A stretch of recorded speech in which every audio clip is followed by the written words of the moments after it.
Hello and welcome. It is 6 o'clock. It is the 6 o'clock club, and it is Thursday. It's Andy from Twisted Narrative, and I'm joined today by Chris from Evil Pigeon Games. You might have seen him before. We had a very, well, an awesome conversation about a month ago about a Kickstarter that was successfully funded. And I mean, I feel privileged. You've launched another one today, and you've spent the time coming to sort of chat about it now. But before we go into that, I mean, say hi, Chris. Hi. Hey there. Um, Absolute pleasure to be here. yeah, no, it's great. It's really awesome. I very much enjoyed the last book, which we'll have a chat about in a minute. But before we do that, obviously, I want to cover some twisted narrative news, primarily about the games that we ran last night and the games that the game that we're running tonight. Last night was a pre-record. It wasn't a sort of private ticketed game, an actual play for Shadow Dark. Those of you who follow me know that I am somewhat obsessed with this game at the moment, and I genuinely think it is super awesome. Um, so we did a Tales from the Smoke, a game of Shadow Dark set in the smoke, uh, my homebrew city, and I had an amazing time. The system most definitely lived up to everything that I hoped it would be, and the players had a blast as well. Um, the players that we had was Fliss, we had Ian, we had Kyle, and we had Brian. And I'm not going to say much more about it because we actually pre-recorded it. We've uploaded it onto YouTube now. There's a lot of people watching it, and they seem to be sort of watching it all the way through rather than just tuning in.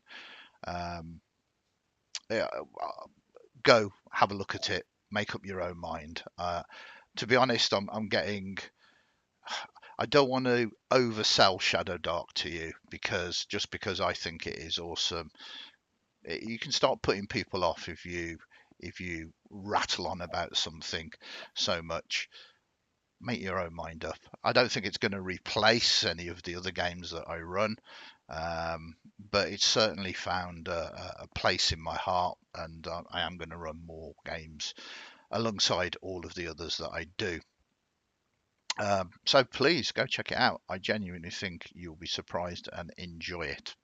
So that was last night. Tonight is our regular fortnightly campaign, which, if I can find the right flyer for this, is Call of the Netherdeep. I've done it. Oh, victory is mine. So 5th edition Dungeons and Dragons Call of the Netherdeep, critical role set in Exandria. And they have just finished the episode where they have delved deep into Betrayer's Rise and came out victorious. We do have Jack, we have Joe, we have Em, we have James, we have Michael, and we have Connor playing with that. We ended it on sort of a small amount of a cliffhanger as they agreed to be teleported across the world to the other side of the world to Marquette. That's what the wizard casting the spell said they were going to do, but are they actually going to arrive? Who knows? Who knows? But we'll be starting that game at 7 o'clock tonight. I'm very much looking forward to it. It's a great group of players. It's very role play invested, and the book is incredibly well written. Once again, the team behind it has gave it that critical role feel. And by that, what I mean is it's there's a lot of very nice role play moments in the entire campaign book. So there's a lot of other things happening, but I'll cover that tomorrow night because we have a guest and he's sitting quietly and patiently. Let us talk about you. Let us talk about Evil Pigeon Games. Um, first and foremost, I think it would be amiss not to talk about your previous Kickstarter, which I backed. I actually paid for. So this is not sponsored. This is my own hard-earned money went on this, and I loved it. Wow, thank you so much for backing it. Thank you so much for saying that you loved it. No, Um, it's a genuine pleasure, and there's a few reasons why I thought it was amazing, but we'll come on to that in a minute. Do you want to tell us a little bit about it first? yeah. So this is the hardback. It's the first time I've done hardbacks. It's Oh, absolutely lush, and I regret not doing it for every one before. So yeah, the plethora of potential partners is all about making relationships with NPCs, platonic and kind of business ones, as well as romantic ones, because I don't know about anyone else's players, but I always find mine, they'll get attached to NPCs and want to just stick with them forever. Um, so I thought, why not lean into that and actually just dangle some NPCs in front of them that are kind of pre-built for that, and you know, give some guidance for kind of just taking the NPCs that they've latched onto and turning it into an actual relationship system where they've got to work for the friendship just as you would in real life. yep. Yeah, in a nutshell, that's plethora of partners. Um, I have to say, and you can check the previous video where I was chatting to Chris about it, as it was sort of halfway through the Kickstarter or coming towards the end of it. I kind of had reservations. You know, I've not used a system for role play relationships before. So, in many ways, it was new. But the more I thought about it after the conversation, the more I realized this happens in a lot of very cool RPG video games. Dragon Age certainly sort of springs to mind, where you have all of these in effect NPCs because you're mm, playing a solo game and you have to go through the dialogues yeah, and part of the fun of that sort of style of game is to try all of the dialogues and try and work out what is yeah, the best things to do. So I kind of I came around to the concept before I even received the book, and then when I got the book, I was totally sold upon it. It's a very neat mechanical way to do that, but beyond that, the book is. I mean, I've just checked the page count. What I was doing whilst you were talking. It's like 133 plus pages. yeah. Uh, so Yeah, top 133. Yeah, yeah, it's there's a lot in there, and there's a lot to cherry pick and choose from. There's a large number of different NPCs, and we were talking sort of off air just briefly. It's not padded out. That is 133 pages of genuinely useful yeah. stuff. The thing, the thing is, I find that DMs and players really, so stuff for players in here too, are incredibly busy people. So you don't want to read half a page of waffle before you get to the point. And I don't want to have to write half a page of waffle before I get to the point. So it's just bam, bam, bam, all gas all the way through is kind of what I try. I also try and uh, put my books in a very kind of modular fashion, so that you could literally just open it up at any page and find something that you could use then and there. You don't have to like constantly be going through, Yeah. to find the thing you need. Um, so yeah, just a bit of my design philosophy. I genuinely like that, and it doesn't feel like you need to read the whole thing to understand everything. Um, for me, what I like to do is I like to skim read the entirety of it, sort of getting ideas and the like. And then if something kind of really goes, oh, that's useful, for tonight's game, I sort of then microscope down and begin to sort of, you know, Yeah, read it in length. Um, there is so much stuff, and again, something that I mentioned, one of the things I like is, for all of these NPCs, you've Mm. not just gone, here's the name of the NPC. You've gave them kind of an archetype of stuff. I'm looking at the moment at secretive aristocrat, and I mean Yeah, that in itself just gives me 1,000 ideas already just by thinking of that. And then you scan down and there's all information about Eleanor and background and yeah. personality and traits, I like that stuff like that. Um, which, yeah. yeah, one of the things I've often come across is when you're given kind of often in journaling games, you're given kind of open-ended prompts with just things to spark ideas, and that's what I wanted to do with this. And those little taglines, where it's just like secret aristocrat, socialite spy. That if that's what you want, to just look at that and get boom an idea for you to build off of, amazing. And then if you want to get further and get a bit more support, there's more kind Yeah. of things that build up as you go through. Um, but with all my things, I like to give options.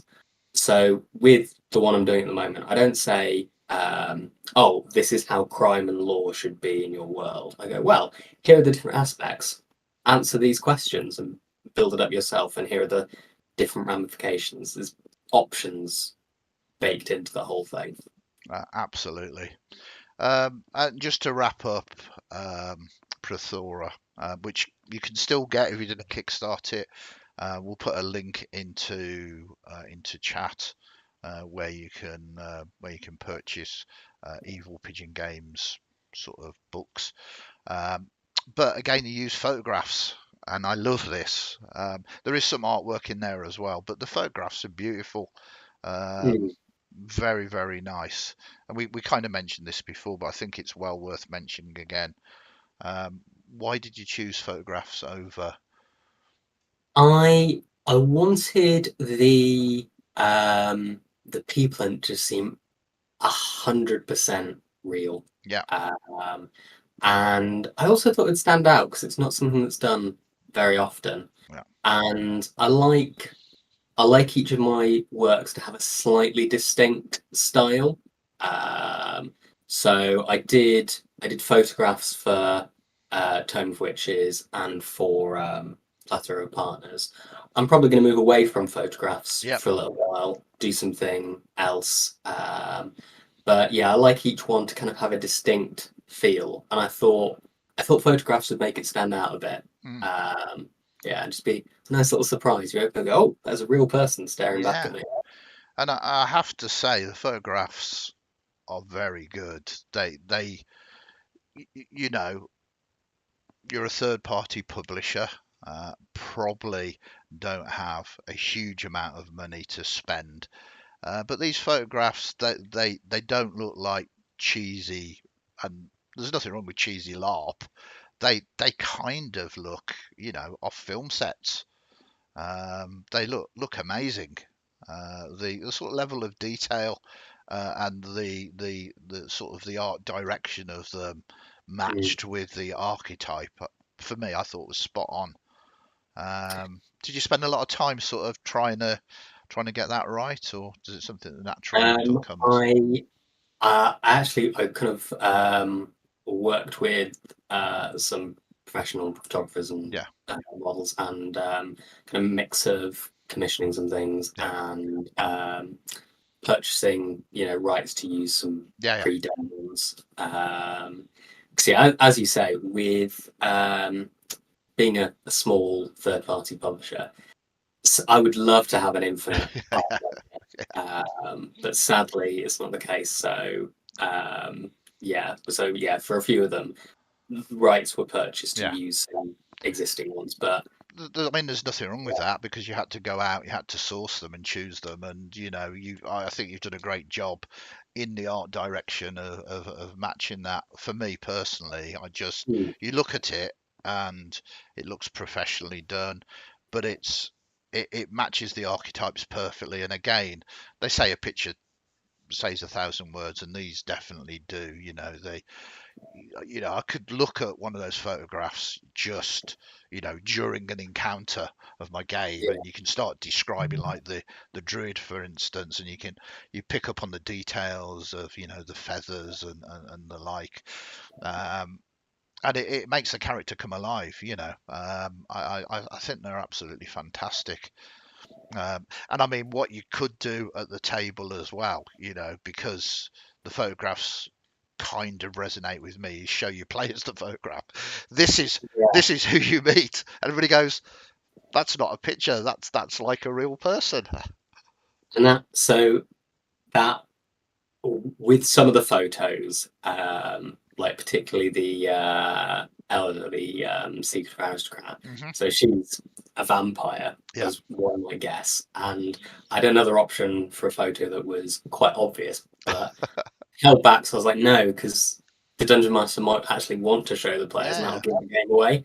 Because it's all fine expecting someone and suspecting, but when it's like literally like right there, it's just got blood, Yeah. It's sort of like yeah, it's yeah, like, yeah.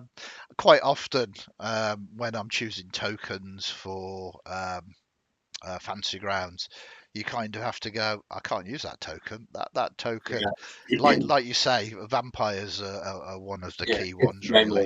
mainly, Yeah, Countess so and so, so and so. Yeah, I can't use that vampire token for that because I think that might give it away. And you're absolutely right. Um, but yeah, um, big thumbs up from me. Not that it means anything. My opinion I don't know. is It's merely a personally, drip in the ocean. But what I would say is a lot of people did agree with me, as it was a very successful Kickstarter for you. So congratulations on that. yeah, Um, and as I say, every page was a delight. It was filled with inspiration and ideas and things that you can use, and like you said as well, a system that you can use if you want. But what it's also got is not just that system, but also a ton of ideas for really interesting NPCs, who I don't know yeah, might form some kind of relationship with one of the players. Whether it's political, whether it's business, or whether it's romantic. There's a lot of options there. yeah. You could go into the game going as a DM. Absolutely no way am I going to have any relationships, and there's still in here like 13 fully fleshed out NPCs with plot, background, desires, goals that you could just drop into your game. Yeah, Yeah, fantastic. Anyway, it's still available, so yep. do check it out. I don't want to write it off because it's just funded on Kickstarter and it's published. It's well worth checking out. But what also is well worth checking out is the main reason for coming on tonight. You've got a Indeed. new Kickstarter that launched at 5:30 today. It's already funded. Congratulations. Thank you Um, so much. Tell us about it. Give us the pitch. So the latest project is called the Codex of Crime, because I tend to find one of the first things a player or player party will do is break the law in some way, either for fun, for profit, to get things done. But either they'll break the law instantly, or they'll often be dealing with criminals because criminals and thugs and bandits are an excellent low level enemy. So crime is just so prevalent in fantasy role playing games that I thought it'd be really good to have a book that really delves into the heart of it. And so the Codex of Crime is going to tackle crime from a number of directions. One, NPCs doing crime. So what crimes are there? What do those crimes look like, particularly in a fantasy world where magic is involved, and how does that change what's legal or illegal? So take sword carrying laws in the UK and Europe in the medieval times. Yeah. Well, given that there are literal monsters going around, they're probably going to be a bit different. And so there's that. Each of the crimes has like a criminal gang and a statted criminal NPC. So let's check my notes. So for arson as a crime, you've got the fireman gang, who kind of rock up to your shop and go, "Oh, this looks flammable. Better pay some fireman insurance." Yeah. And then they've got Rake the Inferno as the criminal NPC, who is paid by the head of the gang to go and start fires occasionally when people don't pay their insurance. Yeah. Um, so there's that side of things. There's going to be a huge section on players wanting to commit crimes, because if you've ever had a rogue and you give them some downtime, what do they want to do? They want to go and Yeah. steal some stuff. So there'll be like a system for that, to make it easier for DMs not having to just like make stuff up on the spot. So tables for loot, rules for how easy it is to get in, some mechanics for like heat in an area. So if you're Yeah. robbing somewhere every night, well, maybe the guards are going to show up and Yeah. like wait. There'll be a big section on the guards and on the law and how they deal with criminals. So how do you keep a wizard in prison, for example? Like what do you have to do? Because it's different to keeping, a normal person in prison. Yeah. Different again, keeping a druid in prison. And like if your players break the law, what do you do about that? You can't just let them off scot-free. They have to either earn that, by escaping, or if they're caught, there needs to be ways out without just ending the campaign. But it can't just be scot-free because that lacks some realism. There's no consequences. So yeah, Absolutely. those are the kind of, sorry for the ramble. Those are the kind of the No, no, areas no. we're coming from. It's fascinating, and there is so much. One of the things that I don't struggle with, but I find sort of problematic is, you're perfectly right. Rogues want a rogue, Mm, and you can, in session zeros, you can say, look, there's no player versus player, whether that's stealing from players yeah, or sort of combat. We want to keep it friendly around the table, but in downtimes, that's depending on the backstory of the rogue. Obviously, yeah, that is kind of what they want to do, um, and it's all very well saying, "I'll just go and give me a sleight of hand then for picking a pocket," or whatever. mm, But it doesn't feel. It doesn't give them much, if you know what I mean. So I yeah, totally agree with you. And yeah, how does society where magic exists, not just magic, but I mean, if it's a high fantasy game and we're talking about fifth edition D&D, players are beyond normal mortals, oh yeah, even at first level. And we were chatting about, barbarians. If there's a couple of barbarians that are, even mid-level, your yeah, standard guards, they're not necessarily stupid, so they're not going to go, "Oh yeah, we can take them." They're going to yeah. go, um, "Yeah, what do we do here?" Yeah, absolutely. They'll be like, go and get, whoever it is his job Yeah, to do. I maybe they'll have like some sort of ogre in plate armor whose only job is people like that. yeah, Maybe the city guard will have a wizard yeah, on retainer, who they pay to come and deal with things like that. absolutely. But yeah, a guard isn't just gonna run up to, a hulking barbarian, Yeah. and then, yeah, it's not worth the life. Um, Quite often in my games, I like to remind players of how powerful they are.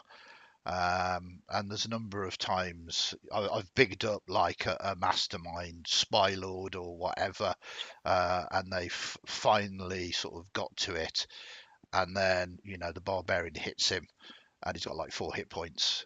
yeah, It's just instant kill over and over again, and it's like, no, he's just clever. yeah,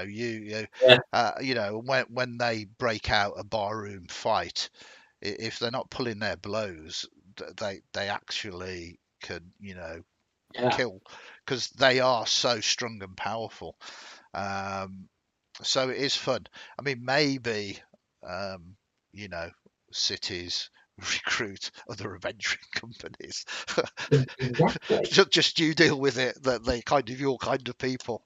And if the party are particularly lawful or well thought of, that's something that we touched Yeah, on. yeah, Is guards might approach them and be like, "Hey, when you're in town, can you be on call for like other people like you?" yeah, Uh, and yeah, just while I'm thinking about magic registration, because Eldritch Blast is a lot more dangerous than a longsword. yeah. Yeah. Uh, Yeah, uh, there's so many little intricacies that often don't get thought of. I want yeah, to kind of, raise his questions and provide some answers, but also let people, come up with their own, yeah. because, they might decide, actually, no, I want to lean into this. I want, my cities to be absolute bloodbaths. And yeah. It happens sometimes. What worked well with me? Have you played Dragon Heist or ran Dragon Uh, Heist? we have not Okay, yet. so I mean, there's two schools of thought in this campaign book. It's very sandboxy, although there's not a linear line of the adventure. There's like Hmm. multiple linear lines, and there's a lot of choices. Yeah. Um, but that's not what I'm going to say. It's set in Waterdeep. Hmm. Waterdeep is the city of splendors, Faerun, well known. But the way that I play it and the way the book is written, it's also incredibly lawful. And right from the start, Dragon High starts at first level. Um, the characters get these letters of note, and they're available everywhere. These leaflets listing all of the crimes and all of the penalties. If you do this, this is the things you best have this, sir, because if you're new to Waterdeep, perhaps you don't know. Do you hail from Baldur's Gate? Oh, terrible place. A lot of crime down there. We don't do crime here. And it kind of it sets a precedent, especially at lower levels for Right. characters of. Oh right, perhaps if we are going to do something, perhaps we will do it substantially more subtly. Yeah. Whereas Baldur's Gate, it's kind of like, well, anything goes really. And I kind of equate them to the DC universe of Baldur's Gate is like Gotham, and it's just Hmm. like it's just horrible, sort of super villains everywhere, and uh, Waterdeep is like Metropolis, where there is like these Superman-esque kind of powerful mages that Yeah. exist, these lords of Waterdeep that can put things down. So I love heists. I love Hmm. crime. I love kind of it as a mechanic in games. So I'm very excited for this Kickstarter. I shall certainly be backing it. Oh, Absolutely. thank you so much. And yeah, No. hopefully, it will actually interface really well with books like Dragon Heist and books like the latest one they brought out of Heist, which the names escaped me. Yeah, I think it's called the Golden Vault or something. Yes, Is that yes, is that that's is that is that it? yeah. Because yeah, if you're doing heists, you're doing some crime, you're probably dealing with some criminals, and so the codex will hopefully give you a whole extra bits of seasoning to kind of add to those sorts of things. Yeah, perfect. And talking about obviously that book coming out, there's been a certain movie that's been released very recently called, I believe, Honor Amongst Thieves. It might have references to Dungeons and Dragons. I'm not quite sure. I mean, have you seen the movie? I'm seeing it on Sunday with two people I regularly D&D with. Excellent. I'm very excited for it. Um, Uh, Excellent. No, I mean, I haven't had a chance to see it either. I've been too busy running games, but my family have. They came back and they thought it was absolutely amazing. So you're going to have an awesome time there. But coincidentally, it's about heists and thievery and stuff like that. Is this by chance or is this precision marketing by Evil Pigeon Games? absolute, complete good luck and serendipity. Yeah, But yeah, I'm so excited for it because it just shows Honor Among Thieves. thievery is just and crime is just it's everywhere Yeah, in role playing games. It's kind of one of the unspoken pillars of it.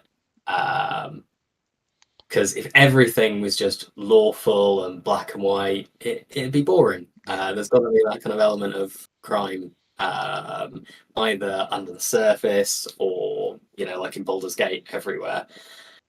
Just to absolutely. add a bit of flavour. I mean, I'm a massive fan of heist movies anyway, so I do like all of this kind of material. We will be playing Blades in the Dark next Tuesday, which obviously is all about heists and stuff. And role playing is about escapism, and if it's Mm, done consensually around a table where everybody's aware of what's going on, what better way to be those lovable rogues if you need to be yeah. in a safe space, you know. And as I said, role playing is escapism, so it's the perfect place to do it. No, I've just had a quick look at your Kickstarter page again, kind of watching it. Well done. You've hit over £1,000 already. Bearing in mind Oh, this only launched at 5:30 today. oh 48. wow, mine's been.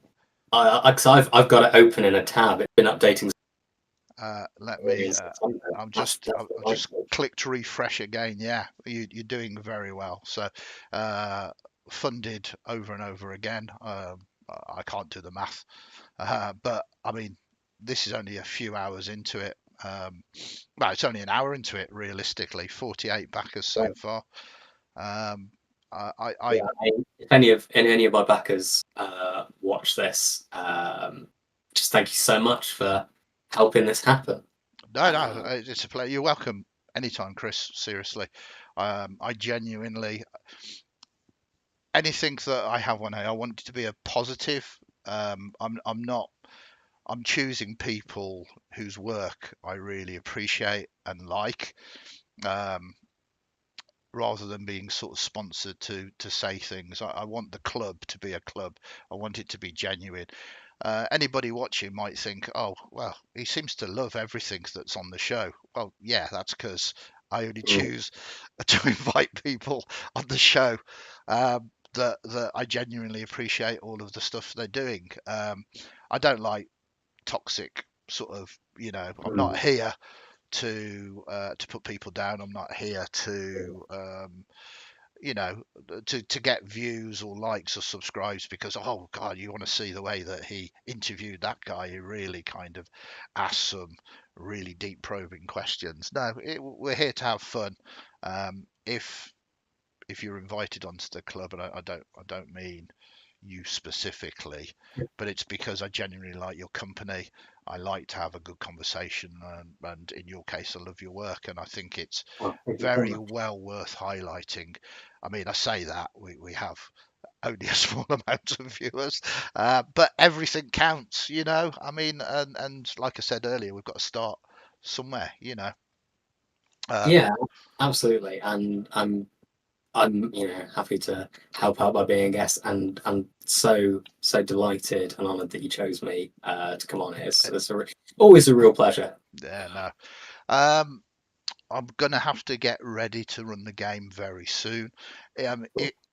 If you, I mean, this YouTube video is live, so therefore it's on our YouTube stream live at the moment. If it's of any use to you, you can obviously share it, so people can see you chatting about the Kickstarter. It'll go to our video on demand tomorrow morning. There's a 24-hour wait, so I will do that. But genuinely, check out all of Evil Pigeon's products. Um, as I say, there are a number of older products that I very, very much like. The Night Market, one of them, is just outstanding. I kind of like all of those little items, and it's very. It gives me a lot of inspiration for for moving it further in my games, if you know what I mean. Yeah, It's quite easy to suddenly sort of have that blank when you're at the table and go, right, I do need something now, and sort of flicking to your PDFs, it's like, yeah, that'll do, and that's Yeah. and I'm off and going again. And for everyone watching, the night market has eyeball. So if there's not a reason to pick it up, I don't know what I can tell you. Yeah, absolutely. So yeah, thank you very much. Congratulations on your already funded Kickstarter. Excellent. I'm sure it's going to do substantially more than that as well. I know that because I'm backing it. So you've got another backer coming very shortly. I was going to try and do it live on air, but then I kind of, with the way I know technology, I'll be showing my PIN number and card number to everybody, and I thought it's probably Uh, best not to do that. Probably well, best not to do that. good luck in your game later. Yep. And yeah, thanks so much for having me on. No worries. For the moment, good night from me. We will be doing a 6 o'clock club tomorrow, even though it's Good Friday. We'll be talking about the bank holiday games and what we've got planned for April. And thank you very much for taking part. Stay safe, everybody. I will catch you all tomorrow night. Goodbye for now.